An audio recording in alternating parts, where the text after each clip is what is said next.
আমরা যেই মানুষটাকে চিনে জেনে ভালোবেসে আগলে রাখতে চাই, আদতে আমরা সেই মানুষটাকে ঠিক কতটা চিনি, ঠিক কতটা জানি। ভালো তো বেসে ফেলেছি, কিন্তু যেই তুমিটাকে ভালোবেসেছিলাম সেই তুমিটা কি আসলেই তুমি, নাকি আমার ভ্রম ছিল? এতগুলো বছর যেই তুমিটাকে আমি ভালোবেসেছিলাম, যাকে পাওয়ার এক বিশাল আকুতি ছিল আমার মধ্যে, যাকে না পেলে যেন বাঁচবই না, শেষমেশ বহু বছরের অপেক্ষার সমাপ্তি ঘটলো। অবশেষে তুমিটাকে আমার করে নিলাম। তবে ঠিক কতটা আমার করে পেলাম বলতো? সে এক অন্য তুমিকে পেলাম, যেন নতুন কোনো অচেনা মানুষ, একদমই আলাদা। তবে দেখতে কিছুটা প্রায় তোমার মতোই, ঠিক যেন একই চেহারা, কিন্তু তুমি আমার সেই তুমি নও। আসসালামু আলাইকুম, কেমন আছেন আপনারা সবাই? আমি আলহামদুলিল্লাহ ভালো আছি। আশা করছি আপনারা যে যেখান থেকে আমার আজকের ব্লগটি দেখছেন সবাই অনেক ভালো আছেন এবং সুস্থ আছেন। কি অবস্থা, কি রান্না বান্না করলেন, কি করছেন সারাদিন, অবশ্যই কমেন্টসে জানাতে ভুলবেন না।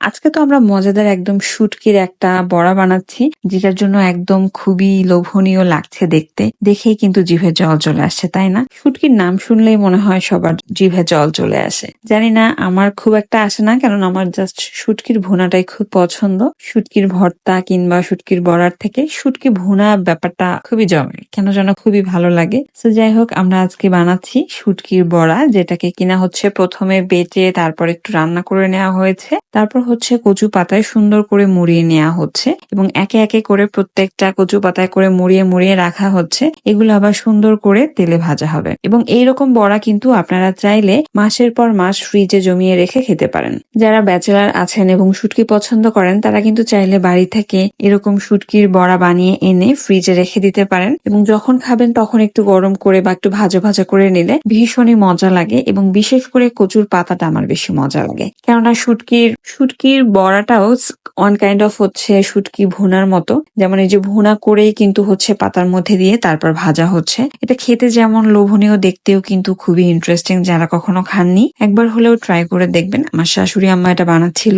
সে আবার এগুলোর জন্য খুবই এক্সপার্ট, যেহেতু সে গাজীপুরের মেয়ে, তো সে শুটকি খুবই পছন্দ করে। যে কোনো সবজির মধ্যেও শুটকি খুবই পছন্দ করে। তাছাড়া হচ্ছে এরকম শুটকির বড়া কিংবা শুটকির ভুনা, শুটকির ভর্তা, যে কোনো ধরনের শুটকির আইটেম সে খুব ভালো আয়োজন করতে পারে। সো আজকে সেরকম একটা আয়োজন চলছে, শুটকির বড়া বানানো হচ্ছে, যেটা কচু পাতা দিয়ে বানানো হচ্ছে। এটা চাইলে হচ্ছে চাল কুমড়ার পাতা অথবা লাউয়ের পাতা, যে কোনো অন্যান্য পাতা দিয়েও বানানো যায়, বাট আমরা বানাচ্ছি কচু পাতা দিয়ে এবং কচু পাতাটা অনেকদিন ফ্রিজে থাকার কারণে এরকম লাল লাল হয়ে গিয়েছে। সো যাই হোক, আমার আজকের ব্লগটা আমি এখানেই শেষ